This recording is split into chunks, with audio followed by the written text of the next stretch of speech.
সবাইকে আন্তরিক অভিনন্দন। আমাদের এখনকার বিষয় লেখন। ভাষা দক্ষতার ক্ষেত্রে চারটি জিনিস অত্যন্ত গুরুত্বপূর্ণ। 1 শ্রবণ, 2 কথন, 3 পঠন এবং 4 লেখন। আসলে আমাদের মনের ভাবকে ব্যক্ত করার জন্য কতগুলো বিষয়ের প্রয়োজন হয়। মৌখিকভাবে আমরা ভাষার মাধ্যমে আমরা আমাদের মনের ভাবকে প্রকাশ করতে পারি, কিন্তু আদি অনন্তকালের কাছে আমাদের সৃষ্টি সুখের সার্থকতাকে রেখে যাওয়ার জন্য, কিংবা পৃথিবীর এই যে বিশাল জ্ঞান ভাণ্ডার, সেই জ্ঞান সমুদ্রে আমরা অবগাহন করে তার যে রত্ন আকরের আমাদের মস্তিষ্কের যে একটা গভীরতর চিন্তা ভাবনা, সেটাকে প্রকাশ করার জন্য অবশ্যই আমাদের লিখন প্রয়োজন হয়। অর্থাৎ অনুভূতি, কল্পনা, অভিজ্ঞতা লব্ধ জ্ঞান কিংবা অন্যের রচনা সম্পর্কে আমাদের অভিমত জানানোর জন্য অবশ্যই আমাদের লিখনের প্রয়োজন। যে কারণে সেই লেখন দক্ষতার বিকাশের জন্য বিদ্যালয়ের বিভিন্ন শ্রেণীতে লিখন দক্ষতামূলক কার্যাবলী অন্তর্ভুক্ত করা হয়েছে। বিভিন্ন বর্ণের সংযোগে গড়ে ওঠে শব্দ, শব্দ নিয়ে গড়ে ওঠে বাক্য, এবং কয়েকটি বাক্য নিয়ে আমাদের যে চিন্তা ভাবনা সেটাকে প্রকাশ করার একটি জায়গা খুঁজে পাই। কতগুলি শব্দ মিলে যেমন অর্থময় একটি বাক্য হয়, এই বর্ণ, শব্দ, বাক্য সহযোগে তার যে লিখিত রূপ, শিশুদের এই ভাষাগত দক্ষতা অর্জনের জন্য একটি বড় ক্ষেত্র জুড়ে রয়েছে লিখন শিক্ষা। সুন্দর হস্তাক্ষরের মধ্য দিয়ে তা স্থায়ী রূপ দিতে লিখন কিন্তু অত্যন্ত গুরুত্বপূর্ণ। আমরা লেখন দক্ষতার প্রয়োজনীয়তার দিক আলোচনা করব। অর্থাৎ মূল যেখানে আমরা গুরুত্ব দিতে চাচ্ছি, যে আমাদের মনের যে ভাবকে শুধু মৌখিকভাবে প্রকাশ করলে একটি নির্দিষ্ট সময়ের অন্তরালে তা হারিয়ে যায়। যুগের পর যুগ ধরে বিভিন্ন মনীষী, বিভিন্ন সাহিত্যিকদের তাদের যে গভীরতর চিন্তা ভাবনার রেশ, তারা কিন্তু তা রেখে যায় তাদের লেখনীর মধ্য দিয়ে। যে কারণে লেখনী হচ্ছে একটি অত্যন্ত গুরুত্বপূর্ণ বিষয়।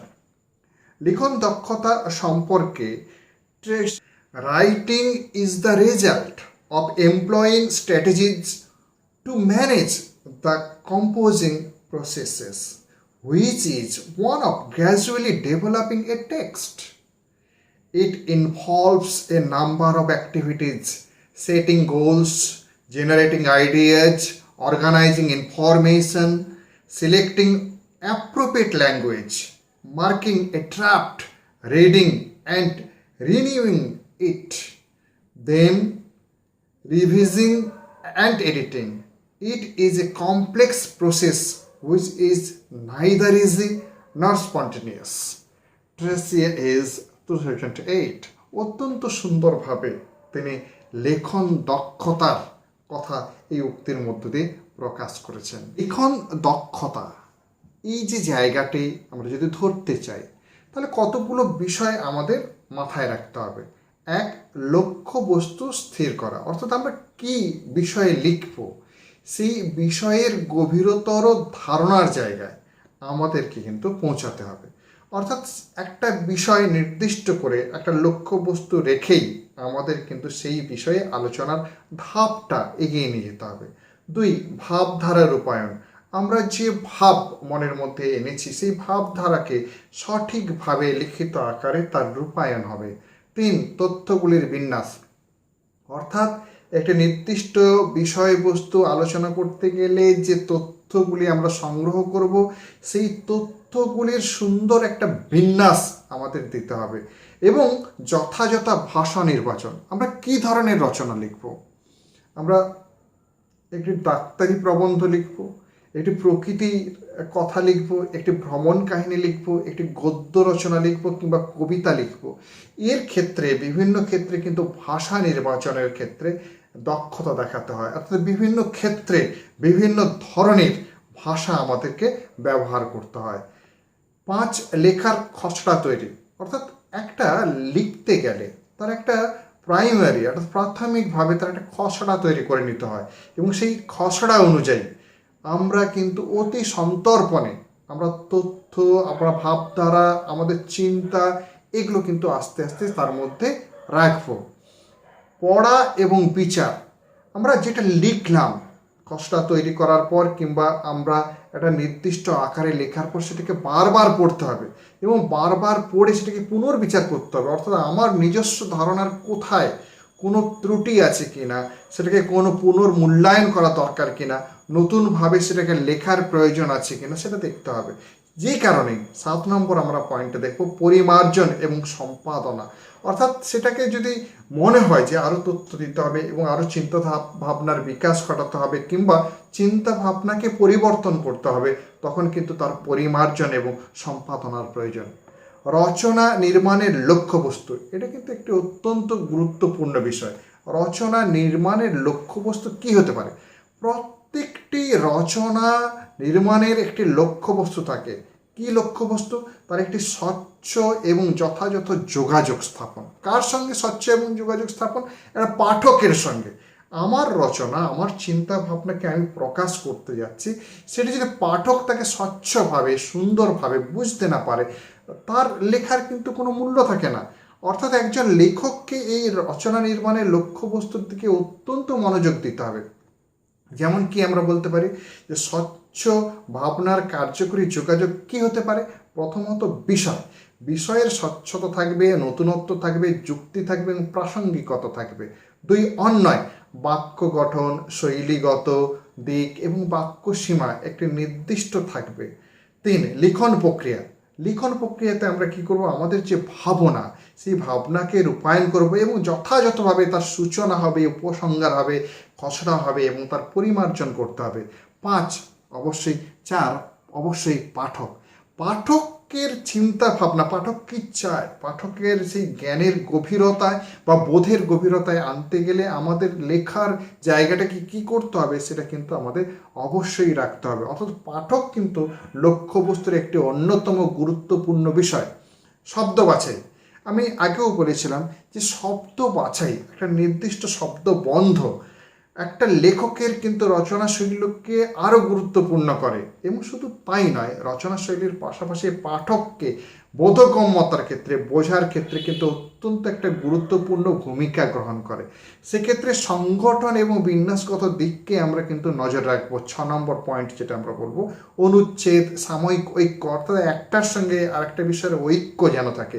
যেমন মনে হয় না একটা রচনার মধ্যে কোথা থেকে কিভাবে চলে এলো, পাঠক বুঝতে পারলো না, সেটা যেন না হয়। তার একটা ভাবনার ঐক্য থাকতেই হবে। 7 যান্ত্রিকতার দিকটা হচ্ছে হস্তাক্ষর। লেখার একটি অন্যতম গুরুত্বপূর্ণ বৈশিষ্ট্য হলো তার হস্তাক্ষর। সুন্দর হাতের লেখা, স্পষ্ট হাতের লেখা, পরিষ্কার হাতের লেখা, সেটা পাঠক অত্যন্ত সুন্দরভাবে পড়তে পারে। অবশ্য আধুনিক জীবনযাত্রায় আমরা যেটা দেখেছি, কম্পিউটার এবং বিভিন্ন মুদ্রণ যন্ত্রের অত্যাধিক উন্নতির কারণে হস্তাক্ষরের দিকটা অনেকটা অবহেলিত হচ্ছে। 8 ব্যাকরণ, বিশেষ্য, সর্বনাম, ক্রিয়া, বচন ইত্যাদি বাক্য গঠনের যে গ্রামাটিক্যাল অর্থাৎ ব্যাকরণগত দিক থেকে কিন্তু এটাকে আমরা লক্ষ্য রাখবো। এই যে 8টা পয়েন্ট, এই 8টা পয়েন্ট হচ্ছে একটি রচনা নির্মাণের লক্ষ্যবস্তু। এছাড়াও প্রত্যেকটি ভাষায় লিখনে আমরা স্বাভাবিকভাবে তার সমাজ, তার সংস্কৃতি, তার চিন্তা ভাবনা অবশ্যই এসে যায়। এটা একটা পরোক্ষ প্রভাব থাকেই প্রত্যেকের স্বাধীন বা মৌলিক রচনার ক্ষেত্রে। এই সমস্ত চিন্তা ভাবনা কিন্তু অবশ্যই প্রকাশিত হবে এবং প্রস্ফুটিত হওয়া অত্যন্ত প্রয়োজন বলে মনে করি। সৃজনশীল সত্তা, আমরা ছাত্রছাত্রীদের যখন লিখন দক্ষতাকে আমরা বিকাশিত করতে যাইব, তখন কিন্তু কতগুলো একটা জিনিস, কতগুলো ভাবনা আমাদেরকে দেখতে হবে। ছাত্রদের ক্ষেত্রে যেমন শ্রবণ, যেমন কথন, যেমন পঠন, তেমনি লিখন কিন্তু একটি গুরুত্বপূর্ণ পর্যায়। একটা ছাত্র বা ছাত্রীর পরিপূর্ণ বিকাশের জন্য লিখন দক্ষতা অত্যন্ত প্রয়োজনীয়। শিক্ষা গ্রহণের পর যে সে পেশায় প্রস্তুত হবে, তার যে লেখার জগৎ কিংবা সাহিত্যের জগৎ, সেই আবেদন, দরখাস্ত, প্রতিবেদন, পত্রপত্রিকা রচনা ইত্যাদি অত্যন্ত গুরুত্বপূর্ণ জায়গা। একজন শিক্ষিত ব্যক্তির কাছে একটা লেখন দক্ষতা কিন্তু অত্যন্ত গুরুত্বপূর্ণ, সেটা অপরিহার্য শিক্ষার ক্ষেত্রে, সেটা বলার আর অপেক্ষা রাখে না। সৃজনশীল সত্তা বিকাশের জন্য আমরা কি করতে পারি? আমরা তাকে গল্প লিখন দিতে পারি, মৌলিক রচনা লিখতে দিতে পারি, শ্রুতি লেখন একটি গুরুত্বপূর্ণ বিষয়। আমরা বলবো এবং তারা শুনে শুনে লিখবে, এই বিষয়টা কিন্তু লেখন দক্ষতা বিকাশের ক্ষেত্রে একটি অত্যন্ত গুরুত্বপূর্ণ বিষয়। পত্র লিখন, অনুচ্ছেদ রচনা, বোধ পরীক্ষণ, সারাংশ লিখন, প্রবন্ধ রচনা, ভাব সম্প্রসারণ ইত্যাদির মধ্যে কিন্তু একটা ছাত্রছাত্রীর লিখন দক্ষতা অত্যন্ত বৃদ্ধি পায়, অর্থাৎ সৃজনাত্মক লিখন দক্ষতা।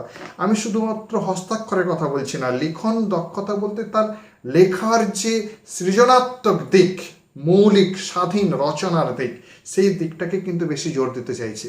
অবশ্য আমাদের মনে রাখতে হবে লিখন দক্ষতার মধ্যে হস্তাক্ষরের একটা দিক থাকে এবং তার মৌলিক স্বাধীন সত্তা বিকাশের একটি দিক থাকে।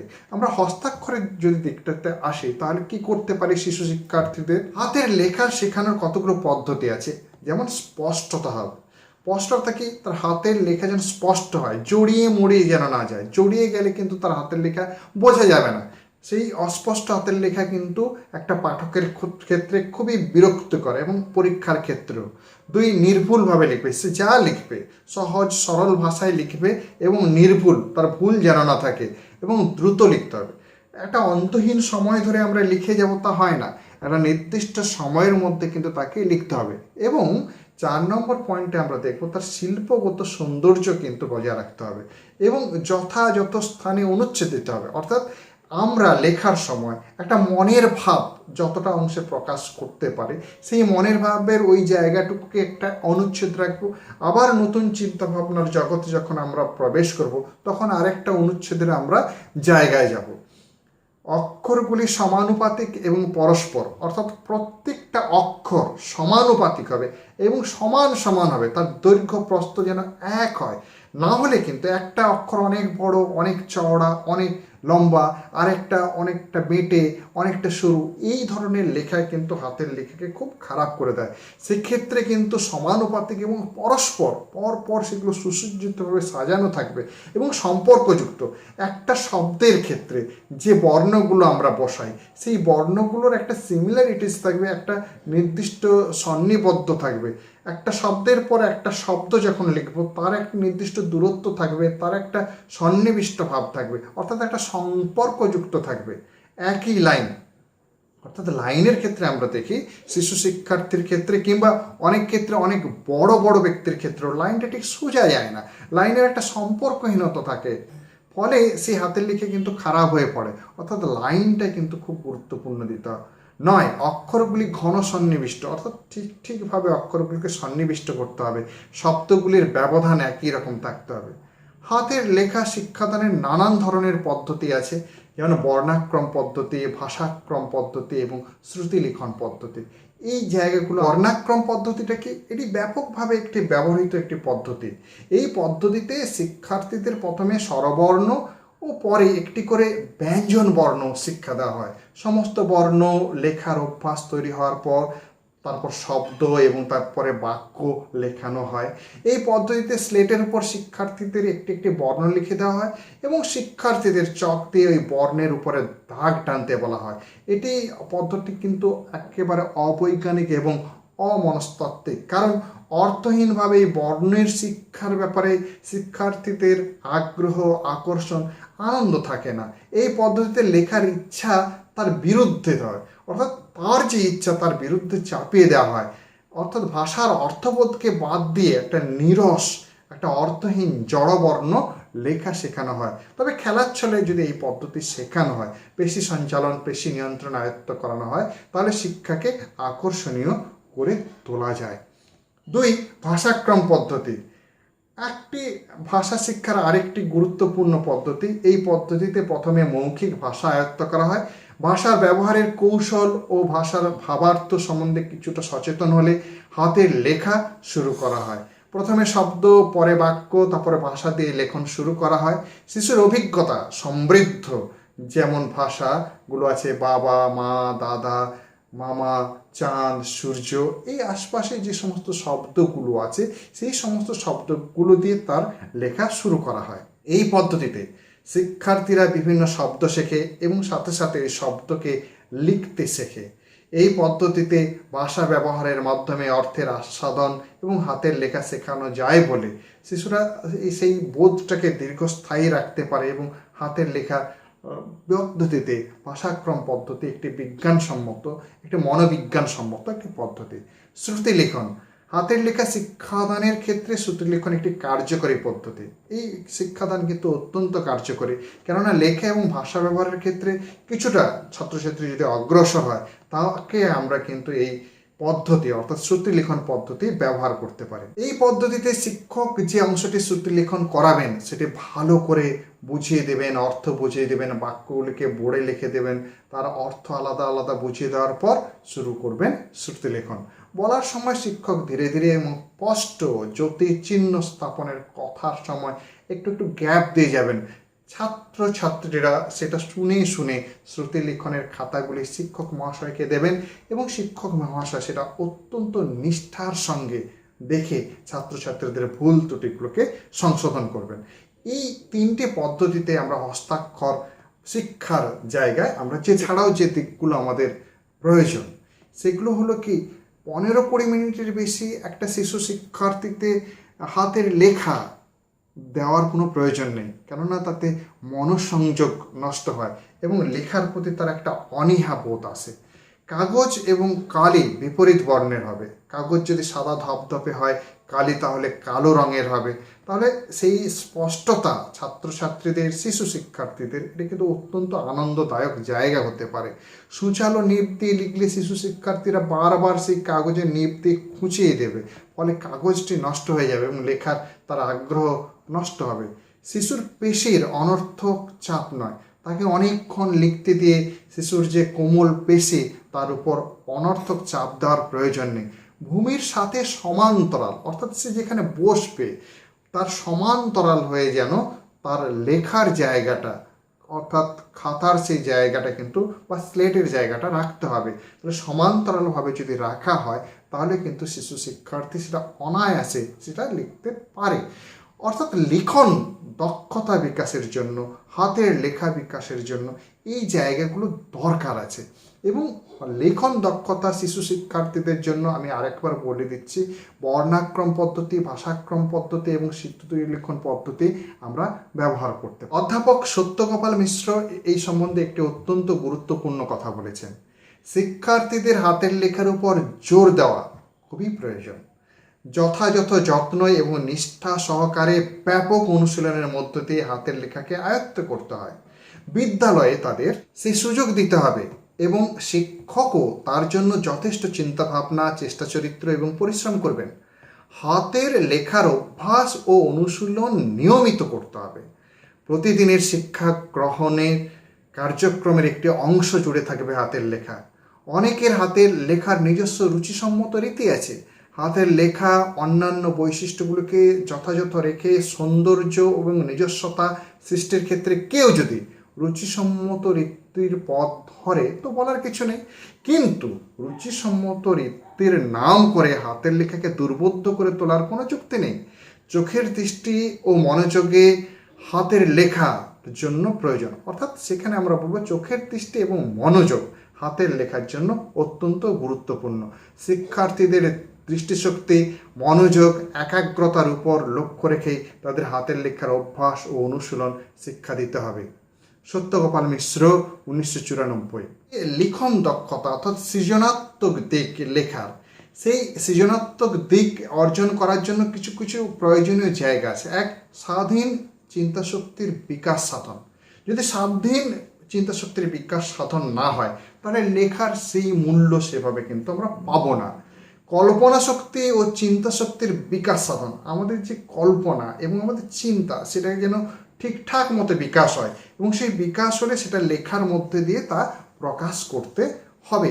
লিখন প্রক্রিয়াটিকে বুঝতে হবে, অর্থাৎ লিখন প্রক্রিয়া কী কী উপাদান আছে, আমাদের লিখন প্রক্রিয়ার মূল উদ্দেশ্য কী, সেই প্রক্রিয়াটাকে বুঝতে পারতে হবে। 4, প্রয়োজনীয় উপাদানের শনাক্তকরণ করতে হবে। নির্ভুল ভাষা ব্যবহার করতে হবে। জ্ঞান বিজ্ঞানের ধারণাকে স্বাধীনভাবে প্রকাশ করতে হবে। গল্প, কবিতা, প্রবন্ধ ইত্যাদি সাহিত্য চর্চার উপযোগী এবং নির্ভুল বানান এবং উচ্চারণ দক্ষতা এগুলো কিন্তু খুব প্রয়োজন। ব্যাকরণ এবং বাগধারার প্রবচনকে আমরা স্বাধীনভাবে আমাদের লেখার মধ্যে প্রকাশ করতে পারবো। অবশ্যই সুন্দর হস্তাক্ষর এটি কিন্তু বৈশিষ্ট্য। অর্থাৎ আমাদের লেখন দক্ষতা অর্জনের জন্য এই প্রয়োজনীয় গুণাবলী দরকার। লিখন দক্ষতা বৃদ্ধির ক্ষেত্রে একজন শিক্ষক মহাশয়ের কি ভূমিকা থাকতে হবে? এক, স্পষ্টতার দিকে তিনি কিন্তু নজর দেবেন। ছাত্রছাত্রীরা লেখার ব্যাপারে তার কতখানি স্পষ্ট লিখছে, হস্তাক্ষর সেটা দেখতে হবে। দুই, কতটা দ্রুততার সঙ্গে লিখছে। আমি আগেও বলেছিলাম যে একটা লেখা অনন্তকাল হতে পারে না, একটা নির্দিষ্ট সময়ের মধ্যে দ্রুততার মধ্যে সেই লেখাটা সম্পন্ন করতে পারছি কিনা শিক্ষক মহাশয় সেদিকে কিন্তু গুরুত্ব দেবেন। সমরূপতা 3 নম্বর পয়েন্ট যেটা আলোচনা করব। সমরূপতা হলো শব্দ বর্ণের একটা নির্দিষ্ট সমরূপতা থাকবে, সমানুপাতিক থাকবে, একটা বড় একটা ছোট যেন না হয় সেদিকে কিন্তু শিক্ষক মহাশয় যুক্তি সহকারে ছাত্রছাত্রীকে সেই শৈল্পিক বোধটা বুঝিয়ে দেবেন। ব্যবধান, একটা একটা অক্ষরের ব্যবধান, একটা একটা শব্দের ব্যবধান, একটা অনুচ্ছেদের ব্যবধান কেমন হয় সে দিকটাওকে কিন্তু আমাদের স্পষ্ট করে বুঝিয়ে দিতে হবে। আগ্রহ, মনোযোগের সক্রিয়তা, লেখা যে একটি আর্ট, একটা শিল্প, এবং তার মধ্যে যে আমাদের মনের চিন্তা ভাবনা স্ফুরণ হয়, আমাদের চারিত্রিক গুণাবলী প্রকাশিত হয়, সেই কারণে আগ্রহ এবং মনোযোগ অত্যন্ত দরকার। একটা সক্রিয়তার সঙ্গে এই লেখন দক্ষতাটাকে এগিয়ে নিয়ে যাওয়া দরকার। 6, বস্তু এবং সামর্থ্যের সম্পর্কে ধারণা। কি বস্তু, কি ভাবনা এবং শিক্ষার্থীদের কতটা সামর্থ্য প্রয়োজন সেটা কিন্তু দেওয়া দরকার। টাস্ক, শিক্ষক মহাশয় কিন্তু বয়স, শ্রেণী, বোধ এবং বিকাশ অনুযায়ী তাদেরকে কিন্তু সেই রকম বাড়ির কাজ বা টাস্ক দেবেন শ্রেণীকক্ষে, সেই অনুযায়ী তারা সেটা লিখতে পারছে কিনা সেটা কিন্তু অবশ্যই দেখতে হবে। 8, নির্বাচিত বিভিন্ন রচনার নমুনা তথ্যাদি, অর্থাৎ কীরকম রচনা লেখেন মহান মহান লেখকগণ, সাহিত্যিকগণ, তার একটি নমুনা ছাত্রছাত্রীদের কাছে আমরা উপস্থাপিত করতে পারি। ছাত্রছাত্রীরা সেই নমুনাকে দেখে, সেই নমুনাকে সংগ্রহ করে নিজের মতো করে তারা তার মৌলিক দক্ষতা বিকাশ করতে পারে। অর্থাৎ তার কাছে একটা উদাহরণ স্বরূপ আমরা এই নমুনাগুলো, তথ্যাদিগুলো দিতে পারি। শব্দভাণ্ডার, ব্যাকরণ জ্ঞান অবশ্যই ছাত্রছাত্রীদের থাকতে হবে। যদি শব্দভাণ্ডারের জ্ঞান না থাকে, অনেক শব্দ ব্যবহার করতে যদি না শেখে, তাহলে লেখার গুণগত মান বৃদ্ধি পাবে না। শুধু তাই নয়, ব্যাকরণ জ্ঞান না হলে সঠিক বোধের, বাক্য রচনার সেই বোধের জায়গাটা যদি ঠিকঠাক না হয়, স্বাভাবিকভাবে তার লেখার উন্নত জায়গায় পৌঁছতে পারে না।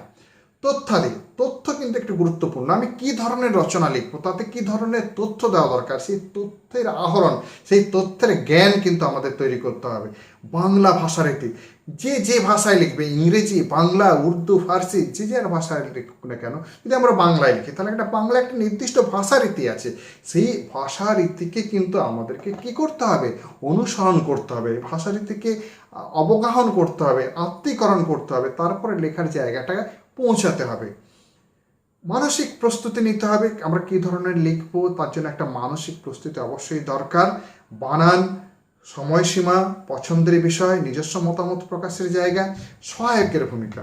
এইটা একটা কথা মনে রাখতে হবে, আগের পয়েন্টগুলো যেটা আমি বললাম, যে সহায়কের ভূমিকা বলতে কি, একজন শিক্ষক কারোর মানসিক ইচ্ছাকে বাধা দিতে পারে না। সে তার মৌলিক দক্ষতা প্রকাশের ক্ষেত্রে সে কী লিখছে আমি তাকে থামিয়ে দিতে পারি না। একজন শিক্ষক তার কাছে একটা সহায়কের ভূমিকা নেবে, কি করলে আরও বেটার হবে সেটা বলবে, কিন্তু তার মৌলিক চিন্তাভাবনাকে যেন না কোনোভাবে আঘাত করা হয় সেই বিষয়ে কিন্তু আমাদের ভাবতে হবে। আমরা নিজস্ব মতামত প্রকাশ করব না, ছাত্রছাত্রীরা তাদের নিজস্ব চিন্তা ভাবনাকেই সেখানে প্রকাশ করবে, সেই জায়গাটাকে কিন্তু বেশি গুরুত্ব দিতে হবে। কোনো সমালোচনা চলবে না, ছাত্রছাত্রী যা লিখেছে সমালোচনা বাদ দিয়ে তার চিন্তাভাবনাকে আরও কী করে বিকশিত করা যায় সেই জায়গাটাকে আমাদের ধরিয়ে দিতে হবে। প্রারম্ভিক বাক্য তৈরিতে সাহায্য, একটা কোনো রচনা করার ক্ষেত্রে যদি সে তৈরি করতে না পারে, শুরু করতে না পারে, তাহলে শিক্ষক মহাশয় অত্যন্ত সযত্নে তার প্রথমের বাক্যটা কী হবে সেটা একটু ধরিয়ে দিতে পারেন। নিজেদের মূল্যায়ন কিন্তু নিজেরা করবে, আমরা কিন্তু ছাত্রছাত্রীদের মূল্যায়ন করে দেব না। তার লেখা পড়ে সে নিজে মূল্যায়ন করতে শিখবে, সে নিজে বুঝতে শিখবে তার লেখাটা কতটা গুরুত্বপূর্ণ হয়েছে, কি হয়নি, কোথায় কি সমস্যা, এটা কিন্তু বারবার সে বোঝার চেষ্টা করবে।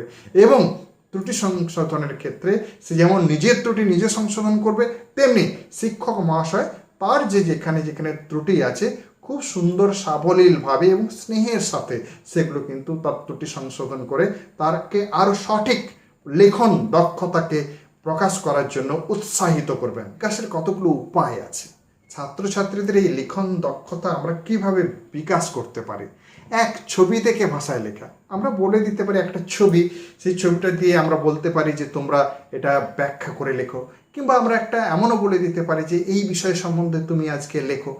এই যে দেখে তার একটা উপলব্ধি, তার একটা বোধের জগৎ, কিংবা কোনো একটা বিষয় সম্পর্কে আমরা লিখতে দিলে তার যে পূর্বার্জিত জ্ঞান, তার যে ভাবনা, তার যে বোধ, উপলব্ধির জগৎ, সে কিন্তু তার নিজের মতো করে লিখতে পারে।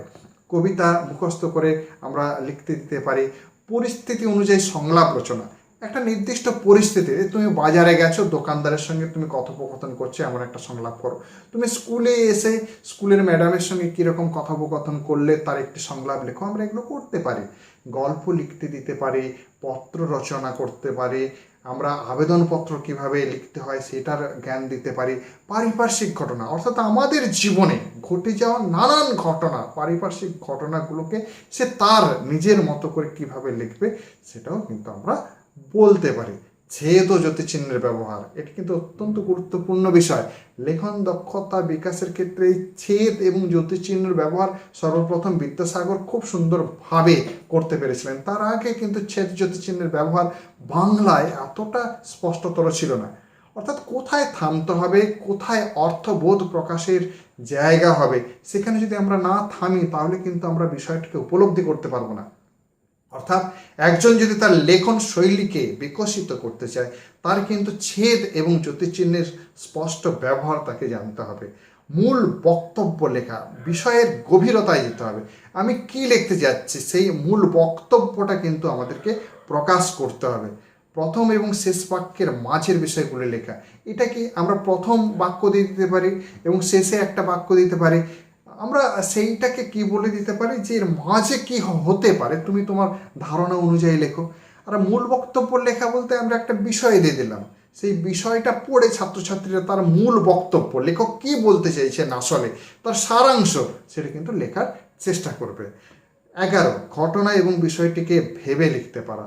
কোনো ঘটনা, কোনো একটা বিষয়কে সে পর্যালোচনা করবে, সমালোচনা করবে, ভাববে এবং ভাবার পর সে লিখতে পারে। এইভাবে কিন্তু আমরা লিখন দক্ষতার বিকাশ করতে পারি।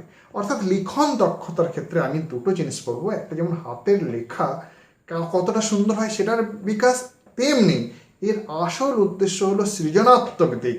একটা ছাত্রছাত্রী তার মৌলিক, তার স্বাধীন চিন্তা ভাবনা প্রকাশ কিভাবে লেখার মধ্যে করবে, সেই লিখন দক্ষতা কিভাবে বিকশিত হবে, সেইটি আমাদের আলোচনার মুখ্য বিষয়। তবে আমরা দুটো বিষয়ই কিন্তু আলোচনা করলাম। আশা করি আপনারা সবাই এই বিষয়টি বুঝতে পেরেছেন। যদি কোথাও কোনো সমস্যা থাকে তাহলে অবশ্যই কমেন্ট বক্সে আপনারা কমেন্ট করবেন, কোথায় কি সমস্যা আছে আমি তা তুলে ধরার চেষ্টা করব। আশা করি আপনারা সবাই ভালো আছেন, আপনারা সুস্থ থাকবেন, ভালো থাকবেন, পড়াশোনার মধ্যে থাকবেন।